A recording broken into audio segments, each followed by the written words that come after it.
Hey there, I'm Sydney Kane and I'm a Shenandoah Valley wedding and portrait photographer, and today I'm helping you create your perfect wedding timeline.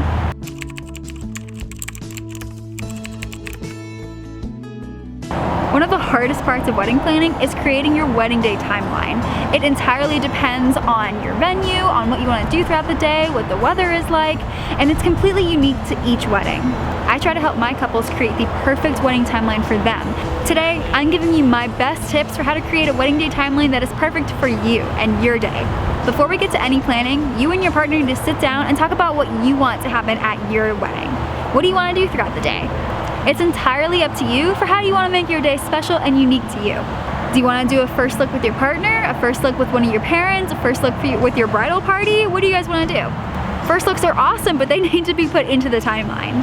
Are there certain reception activities that you want to do? Do you want to have entrances and exits? Do you want toasts? Do you want cake cutting? What do you want to do during your reception? Do you want to go out for sunset portraits when the light is beautiful after dinner? Once you have a good idea about all the things you want to include in your day, make sure you write them all down. Now we're going to talk about how long things generally take. Some things actually take a lot longer than you might think, especially from a photographic perspective. So I'm going to walk you through each part of the day and how long you should typically allot for it during your timeline. So the first part of the day, getting ready in details. I like to get there and photograph you and your friends hanging out, getting ready, getting your hair and makeup done, hanging out, drinking a beer, whatever you're doing before the big day. At the same time, I like to photograph all the details that you bring out for me. That includes your invitations, your rings, your dress, your tux, your tie, your flowers, your boutonnieres, your shoes, your jewelry. Everything that you can think of that's special for your day, I want to photograph it during this time. While I'm photographing the details, I'll also be getting a few images of you guys hanging out. And it's especially great if I have a second shooter with me so that we can tag team this and make sure we get all of it covered. Photographing the details actually takes about 45 minutes, which is way longer than people normally think. So I like to get there at least an hour to an hour and a half before you get into your dress, put on any final touches, put on your tux, and before you guys get ready to move on to the next thing. Next, the final getting ready touches actually take 10 to 15 minutes per person. If I have a second shooter with me, we can split it so we do it at the same time, but I love to get those final touches. I won't actually get pictures of you actually getting into your dress. What I'll actually photograph is your mom or you putting on your earrings or lacing up the back of your dress or putting on your jacket, straightening up your tie, things like that. And then once that happens, I like to get a few photos of you all ready before you go anywhere, before anyone sees you, just so you can see how beautiful and amazing you look on your big day. If you're doing a first look with a parent or with your bridal party, make sure everyone is completely dressed before the big reveal. This can take anywhere from 5 to 10 minutes, so however long you want to get their reaction, so you can kind of get excited about the day, and then we'll get a few pictures of you guys all together. The same happens if you want to first look with your significant other. It can take 5 minutes and then you guys can go into hiding, or we can be out there and take portraits for as long as you like. Once we've picked a location, it can take 5 to 10 minutes to set you guys both up before you actually see each other, depending on how far we have to go. So make sure you allot any travel time and setting up time, in addition to how much time you guys actually want to be taking portraits. I'm going to walk you guys through the entire first look so it's super meaningful, and I'm going to let you guys have your own moment before I step in. When you guys look to us, that's when we'll come in and start taking portraits of you guys. Next, depending on how long your list is, family formals can take anywhere from 10 to 20 to 30 minutes. I highly suggest having a very small list of family formals, which includes parents, siblings, and immediate family members. That might include grandmas or significant others of your siblings. I would not start adding aunts and uncles and second cousins into the mix, because then everyone gets stressed out because you're posing for pictures for too long, people inevitably go missing, and it just takes way too much time. If you want to get these photos of these people, do it later during the reception when I can just walk around with you and get group shots of everyone there. So the family formals timeline is really up to you, but I'll help you create a timeline that condenses it down into about 10-15 minutes so that you can get all the immediate family formals and it'll be great.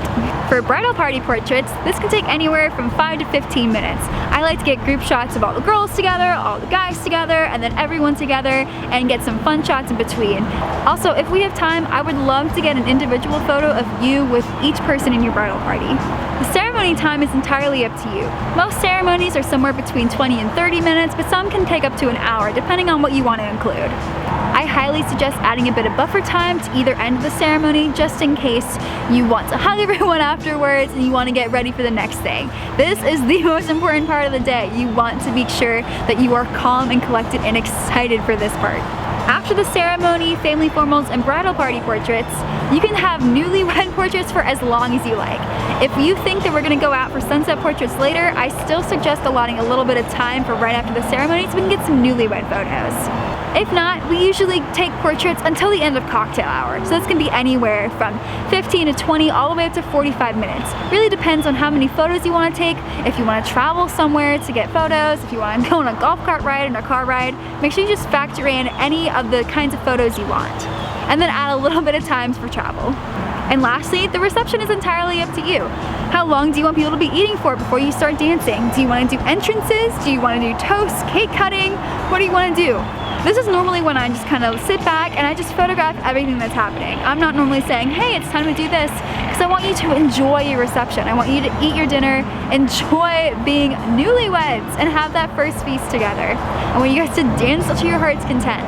But if you guys do want to sneak outside for a few sunset portraits, especially if the light is just beautiful, make sure you factor this into your timeline. Sunset portraits can be between 10, 15 to 20 minutes, depending on how long you want to be out there for and where you want to go. Alright, so now that you know what you want to do on your wedding day and how much time things generally take, here are my best tips for creating your personalized timeline. Tip number 1, add buffer time. In between each activity throughout the entire day, add 5 to 10 to 15 minutes in between each activity. This takes a lot of stress off your plate.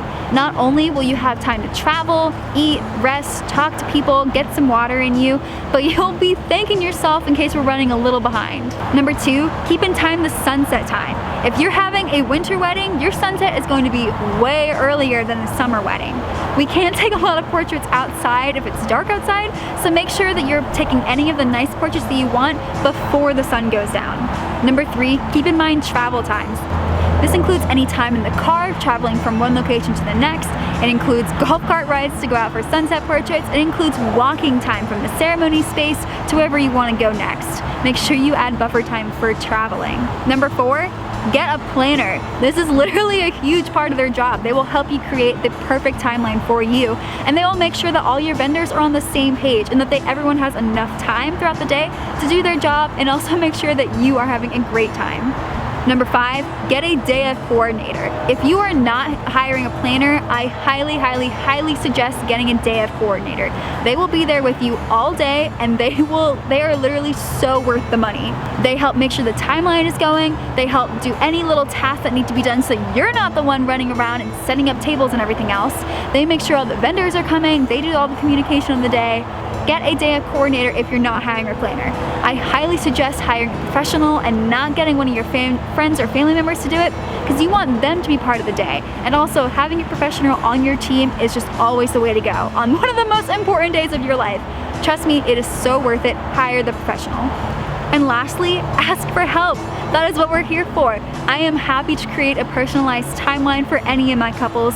I will help you figure out when you should do portraits, when you can do family formals, where the best location and time for a first look would be, how long it takes to do your particular details. I can add in travel time. It's entirely up to you.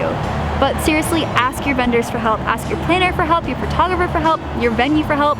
We've all done this dozens of times. Hopefully, you only need to do this once, and this is your first and only time doing it. Ask for help. This is our job. We want to help you. If you're interested, you can go to the blog post that's tied with this YouTube video, and I have 8 different timelines just for you. I have 2 for each season.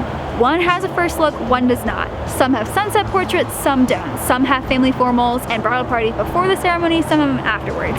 So go through those 8 different timelines, see which one best aligns with you, and figure out the timelines from there.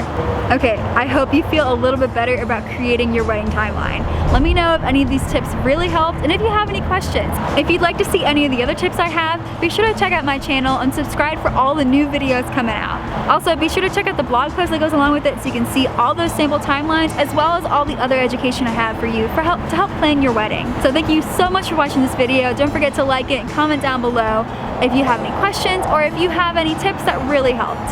So thank you so much. I'll see you next time.